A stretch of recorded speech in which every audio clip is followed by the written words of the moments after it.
महाप्रभु जी आज जो वाक्य पढ़ो छे वाक्य मदन और चिंतन ले हमें ध्यान पूर्वक चलबो बोले तुमको हम धन्यवाद दे। महाप्रभु हमर हृदय आत्मा में वास करा वचन बोलबो मैं तुम्हारे दिनदास तुम्हारा आत्मा शक्ति आत्मा ज्ञान आत्मा सामर्थ्य प्रभा तभी चले के नियावली यीशु तुम्हारे पवित्र नाम ले विनय करी हम बोलछो आमीन। बाइबल अनुसार प्रभु बोले सृष्टि विषय रचना के तत्व छ एटा नाम के कायदा का दिसे छे दाऊद की बातों की स्मरण करसे छे के स्मरण करसे पर तारा आलोचना करबा ख्रिस्तीय प्रिय मंडळी तारा आलोचना करबा अर्थ काय दाऊद ये राजा दाऊद तार पहला जीवन कमता रहेला तार पिछले जीवन कमता होएला ये बातों के सुरता करी ये सृष्टि के परमेश्वर सृष्टि के स्मरण करी धन्यवाद देवा टाइम बाइबल ने देखो क्यों बोले राजा दाऊद ना रहेला एक गरीब परिवार रहा है और है सात भाई भीतर वो छोटा भाई रहा और तार जोन तार बाप का के जोन अधिकार नहीं रहा तार घर छेली बकरी के चराएवा था एक छेली बकरी चराएवा व्यक्ति परमेश्वर दृष्टि ने कोई प्रकार एक राजा स्वरूप धारण है पर तार आलोचना करो तेरे राजा दाऊद थी बहुत सुंदर बातों के लिख से अच्छे पद आकाश मंडल यहोवा के वचन से और उसके सारे गण उसके मुंह की सुवास से बने वही पर आज ही भी परिस्थिति ने अच्छी आज ही में जो दिया यही सृष्टि करता परमेश्वर ओके यहाँ तक आंगला बोली राजा दाऊद परमेश्वर के स्मरण करता सृष्टि के स्मरण करते प्रिय आज हम जो सृष्टि भीतर अच्छो ये सृष्टि केवल परमेश्वर सृजला सृष्टि है इसलिए बाइबल के अनुसार देखो बोले हमें परमेश्वर और वचन को हमें आज तक पहुंचो कि पहला वचन परमेश्वर है पहला परमेश्वर के वचन क्या है परमेश्वर है बाइबल कहता है आदि में वचन था वचन परमेश्वर के साथ था और यही वचन देहधारी हुआ इसीलिए वचन परमेश्वर है और परमेश्वर का वचन को सुनना या सुनकर हृदय भीतर रखना हम किसको रखते हैं परमेश्वर इसलिए राजा दाऊद इस बातों पे स्मरण करता है आकाश अब जो भी बनाया गया है परमेश्वर अपने मुंह के वचन और श्वास के द्वारा बनाया गया अपने मुंह के वचन आकाश बन गया पृथ्वी हो पृथ्वी बन गया इस सब परमेश्वर के वचन के द्वारा शब्द के द्वारा इसलिए क्रिस्टीय मंडली पहला हम देखते वचन परमेश्वर है वचन क्या है परमेश्वर है दूसरी बात को हम देखते हैं सब कुछ उसी के द्वारा उत्पन्न हुआ जो परमेश्वर जो बोला वही चीज उत्पन्न हुआ और परमेश्वर ने जिसे नहीं बोला है वो कभी कोई भी वस्तु इस धरती पर उत्पन्न नहीं हुई है इसलिए जागृत मेरे प्रिय बाइबल के अनुसार तीसरा पॉइंट हम देखते हैं आज जो कुछ उत्पन्न हुआ है उसमें से कोई भी वस्तु उनके बिना उत्पन्न नहीं हुई जितने भी वस्तु को हम देखते चाहिए आकाश पृथ्वी पाताल नक्षत्र सूर्य चंद्र भूमि जितने भी पृथ्वी पर जीव जंतु आकाश में उड़ने वाले जलचर ये वायु धूप ये सब परमेश्वर की सृष्टि है और आप और मैं भी परमेश्वर के बनाए हुए मनुष्य हैं इसलिए ये सारा चीज केवल परमेश्वर के द्वारा ही सृष्टि किया गया है ये है शब्द के द्वारा परमेश्वर का वचन बाइबल के अनुसार चौथा पॉइंट हम देखते हैं हम में जीवन था आज हम में क्या है जीवन है हम में जीवन था और वही जीवन मनुष्य की ज्योति है हमारा जीवन ही हमारा क्या है ज्योति यदि आज हम मृत्यु हो जाते हैं हमारा ज्योति क्या हो जाता है बुझ जाता है परमेश्वर का जीवन ही हमारा जीवन के लिए क्या है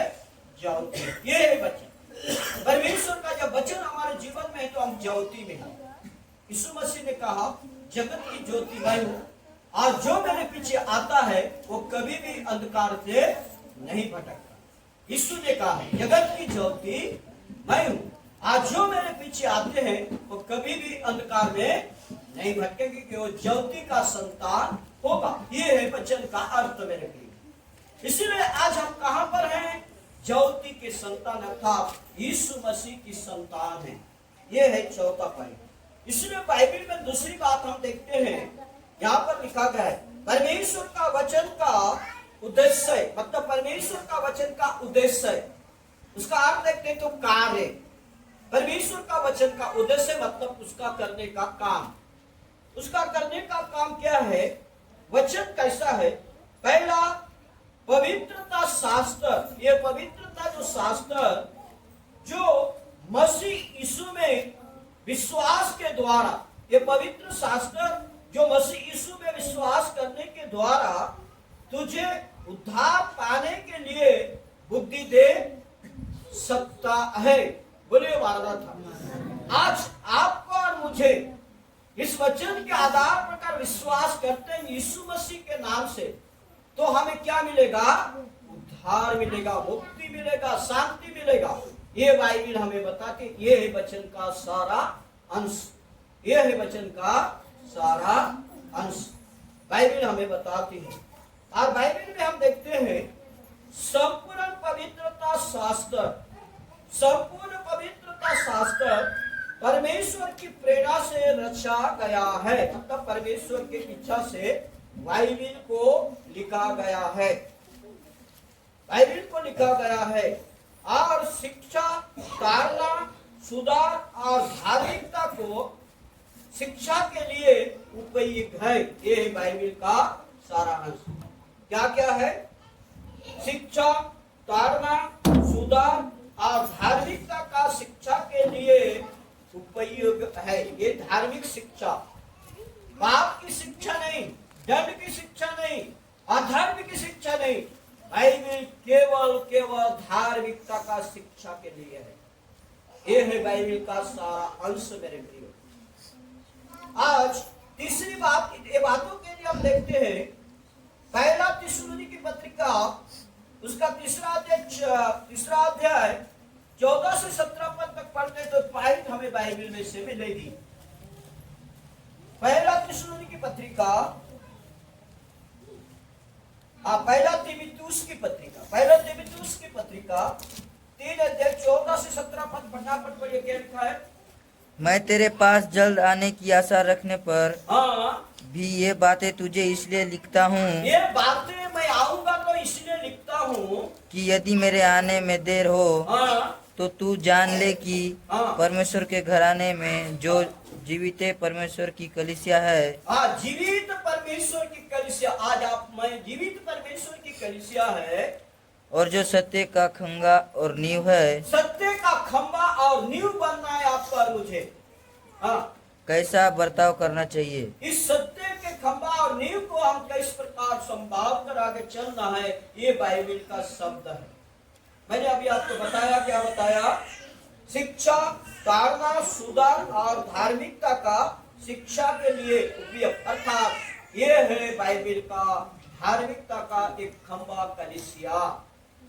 प्रियो, ये बातों को हम यहाँ पर देखते हैं। तीसरी बात, उसी की ईश्वरिया, परमेश्वर की ईश्वरिया, उसी की ईश्वरिया समस्त सामर्थ ने उसी के पूर्व ज्ञान के द्वारा, परमेश्वर के पूर्व ज्ञान के द्वारा जिसने हमें अपनी महिमा और सद्भावना के अनुसार बुलाया है,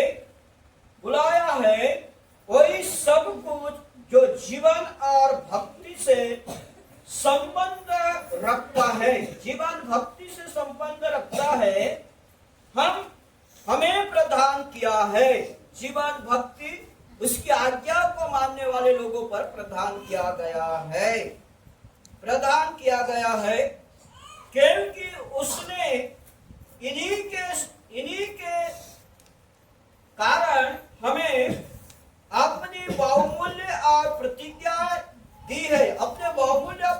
दी है, जिससे कि तुम उसके द्वारा उस भ्रष्ट आचरण मतलब हमारा कुअभिलाषा, भ्रष्ट आचरण से जो वासना के कारण संसार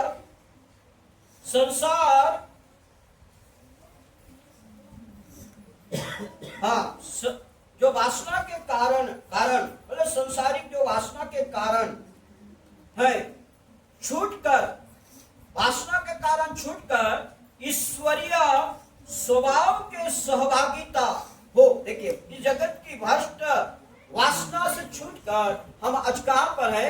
ईश्वरीय के सहभागिता में मिल गए हैं। ये है बाइबिल का सारा अंश, ये है वचन का सारा अंश।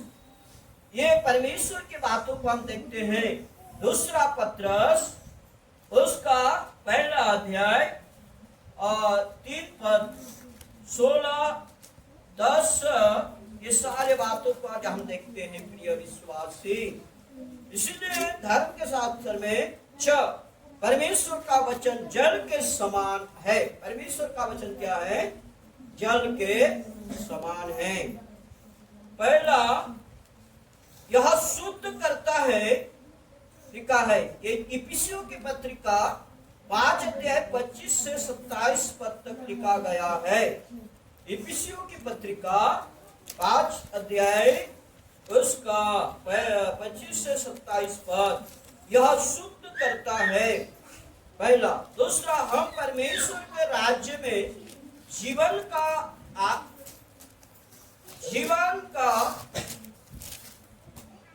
अभ्यास, जीवन का आशा भरे परमेश्वर के वचन के द्वारा पुनीत शुद्ध धोए जाने से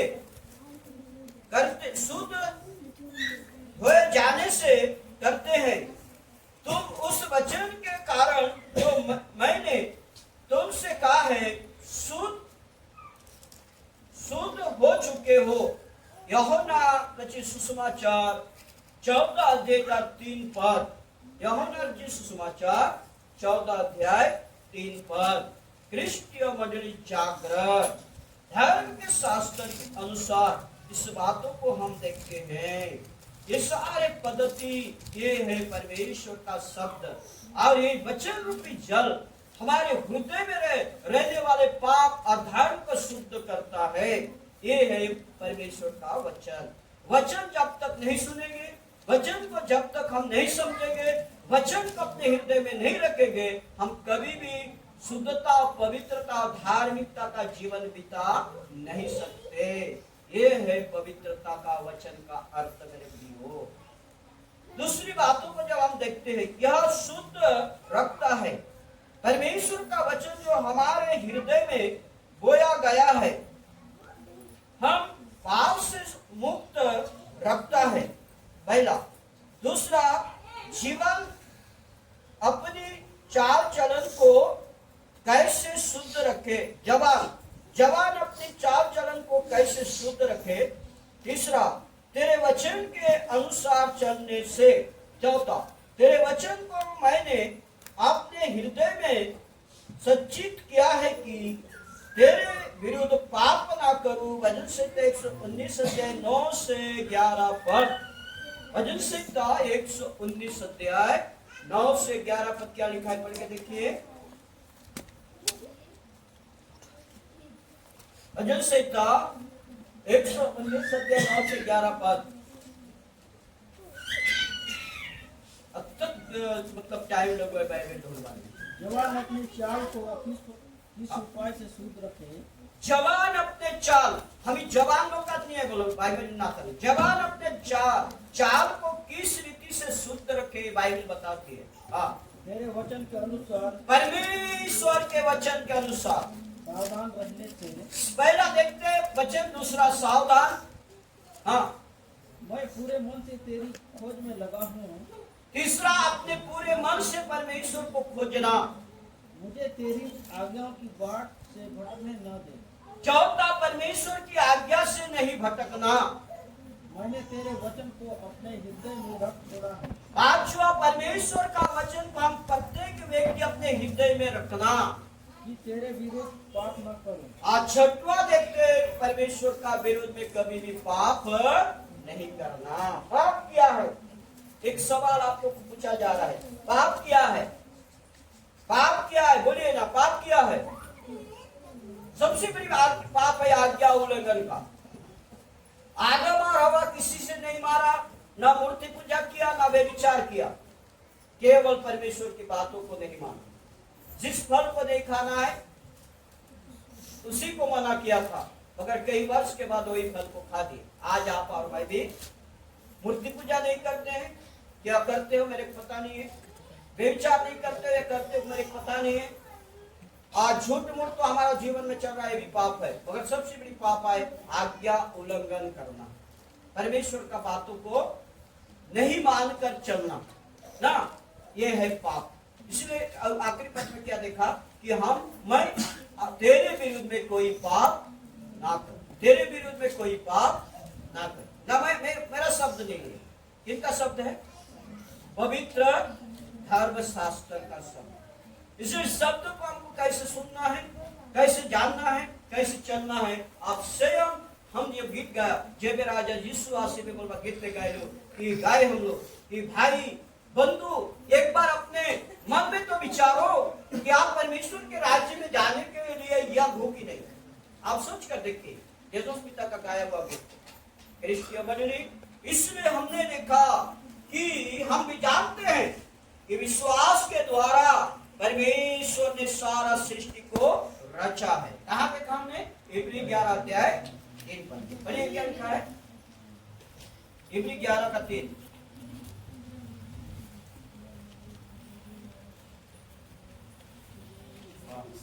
विश्वासी ही से हम जाने जाते हैं, विश्वास से ही हम जाने जाते हैं कि सारी सृष्टि की रचना परमेश्वर, देखिए सारे सृष्टि कोई भी वस्तु नहीं, सारा मतलब सारा सृष्टि का रचना परमेश्वर के वचन के द्वारा हुई है, परमेश्वर के वचन के द्वारा हुई है। मेरे प्रियो, परमेश्वर ने सबको अपने मुंह से कहा, मगर आपको जब मनुष्य को बनाया, मनुष्य को कभी भी अपने मुंह से नहीं बोला। वो सोचा, अपने आप में जांचा, परखा, मैंने सबको बनाया, सब कुछ अच्छा है, मगर इसका अधिकार करने वाले नहीं है, इसको अपने वंश में रखने वाले नहीं है, इसको चलाने वाले नहीं है। परमेश्वर सबको देखा, सबको अच्छा है कहा, पर भी एक परमेश्वर के मन में उदास निराश आया। ये सारी चीज को मैं किसके लिए बनाया हूँ? ये सारी चीज को अधिकार करने के लिए कुछ ना कुछ तो बनाना पड़ेगा। और अपने स्वरूप में, परमेश्वर के स्वरूप में परमेश्वर ने मनुष्य को बनाया, और मनुष्य के अंदर परमेश्वर अपना गुण को डाला। पहला गुण जीवन, दूसरा पहला गुण अपना शरीर को निर्माण किया, दूसरा गुण जीवन को दिया, तीसरा गुण आत्मा को दान दिया।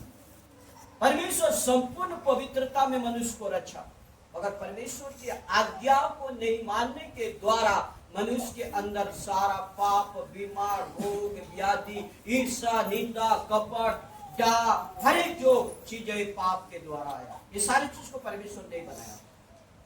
आज मनुष्य के जीवन में जितना भी स्वभाव है ना, ये नहीं बनाया था। मनुष्य को बनाते समय केवल पवित्रता ही बनाया, क्योंकि ये शास्त्र हमें बताता है। इसलिए प्रियो, विश्वास के द्वारा हमको चर्चाना है, विश्वास के द्वारा परमेश्वर का वचन को सुनकर हमको चलना है, विश्वास के द्वारा प्रभु को भेंट हर एक चीजों का अर्पण करना है, विश्वास के आगे हम परमेश्वर की बातों पर भरोसा करके चलना है। ये है बाइबल का शब्द। इसलिए इस वचन को कहा गया है, परमेश्वर का वचन जीवनदायक है। परमेश्वर का वचन क्या है? जीवनदायक।